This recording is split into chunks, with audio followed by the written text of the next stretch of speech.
নমস্কার বন্ধুরা, বিশাল রান্নাঘরে আপনাদের সবাইকে স্বাগত জানিয়ে শুরু করছি আজকের একটি রান্না। আজকে করব রুই মাছ দিয়ে, এটা পাকা রুই মাছ দিয়ে ভাপা। সেই জন্য আমরা সবার আগে মাছের মধ্যে একটু লবণ, একটু বেশি করে লবণ আর জল দিয়ে মাছটাকে খানিকক্ষণ ভিজিয়ে রাখবো। এর মধ্যে আর একটা জিনিস দেবো, একটু লেবুর রস দেবো। লবণ, লেবুর রস আর জল দিয়ে এটাকে 10 মিনিট ভিজিয়ে রেখে দেবো। তাহলে কি হবে, যেহেতু এটা একটু বড় মাছ, এর মধ্যে এই যে আষ্টে গন্ধটা থাকবে না। তাই আমরা লেবুর রস আর লবণ দিয়ে এটাকে ভালো করে মিশিয়ে রাখবো। 10 মিনিট ভিজিয়ে রেখে দেবো। ততক্ষণ আমরা একটা মশলা করে নেব।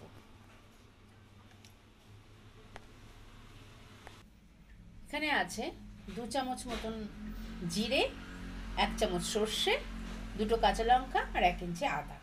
এটা আমরা পাটায় বেটে নেব। যেহেতু মাছ ভাপা হবে সেই জন্যে এটাকে ভালো করে পাটায় বেটে নিতে হবে। আমাদের মশলাটা বাটা হয়ে গেছে। এখন আমরা এটাকে ট্রান্সফার করে নেব। যেটার মধ্যে মাছটাকে করব একবারে সেই বাটির মধ্যেই মশলাটাকে ঢেলে নেব। এবারে এর মধ্যে আমরা কিছু মশলা অ্যাড করব। যেমন সামান্য একটু কালারের জন্য কাশ্মীরি রেড চিলি দেবো, একটু হলুদ দেবো, বেশি দেবো না, সামান্য হলুদ দেবো, প্রয়োজন মতন লবণ দেবো। যেহেতু আমাদের ওখানটায় 5 পিস মাছ আছে সেইভাবেই লবণটা দিতে হবে। আর দিয়ে দেবো এর মধ্যে 2 চামচ মতো টক দই।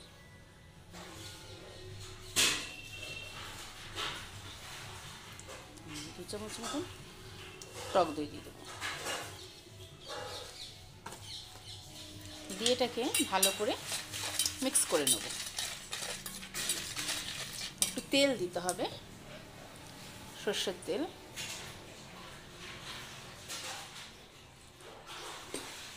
সর্ষের তেলটা একটু ভালো করে দিতে হবে, বেশি করেই দিতে হবে।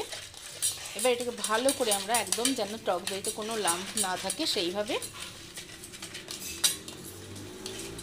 মিক্স করে নেব ভালো করে। দইটা আমার কাছে কম মনে হচ্ছিলো, তাই আরও 1 চামচ মতন দই দিয়ে দিয়েছি। এবার ওইটাকে দিয়েও আবার ভালো করে ফেটিয়ে দেবো। এর মধ্যে একটু টমেটো কুচি আর 2টো লঙ্কা চিড়ে দিয়ে দিয়েছি।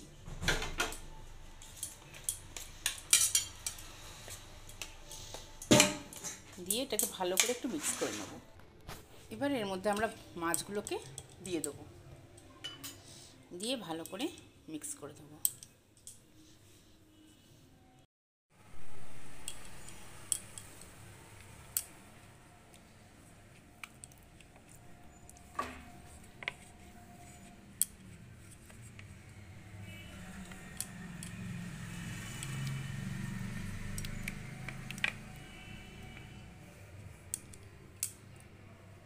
মাছগুলোকে এক এক করে এইভাবে ভালো করে মশলার সাথে মাখিয়ে নেব। এবার আমরা এর উপর দিয়ে আরেকটু সর্ষের তেল দিয়ে দেবো। একটু বেশি পরিমাণে সর্ষের তেলটা দিলে এতে টেস্টটা খুব ভালো আসে। এবারে আমরা এটাকে ঢেকে বসিয়ে দেবো। আমরা জল গরম বসিয়ে দিয়েছি। এখন এটাকে ঢেকে দিয়ে বসিয়ে দেবো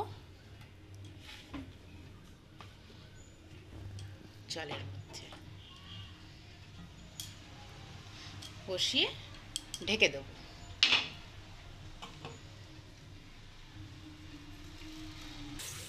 ওই লিডটা দিয়ে হয়নি বলে আমরা এই থালাটা দিয়ে ভালো করে ঢেকে দিয়েছি।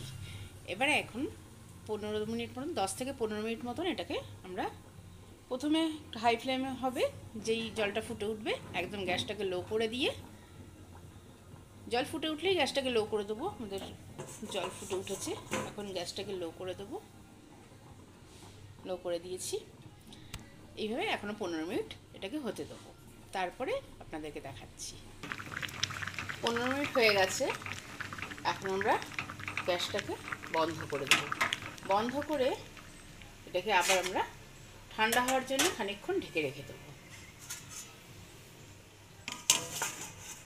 যখন এটা ঠান্ডা হয়ে যাবে, একটু ভাপ এটা ঠান্ডা হয়ে গেলে পরে তারপরে আমরা এটাকে নামিয়ে নিয়ে আপনাদেরকে দেখাচ্ছি। আমাদের মাছ ভাপা কমপ্লিট। দেখুন কি সুন্দর একদম গলে গেছে, মাছটা একদম সিদ্ধ হয়ে গেছে। এইভাবে আপনারা একবার করে খেয়ে দেখুন, ভীষণ ভালো লাগবে। আর ভালো লাগলে আমার ভিডিওটাকে একটু লাইক, শেয়ার, সাবস্ক্রাইব করে দেবেন। একটু কমেন্ট করে জানাবেন কেমন হয়েছে আপনাদের করে খেয়ে। এবং এটা এতক্ষণ ধরে দেখার জন্য আপনাদের অনেক ধন্যবাদ। আমাকে অনেক ভালোবাসা দেবেন। আপনারাও অনেক ভালো থাকবেন। বাই।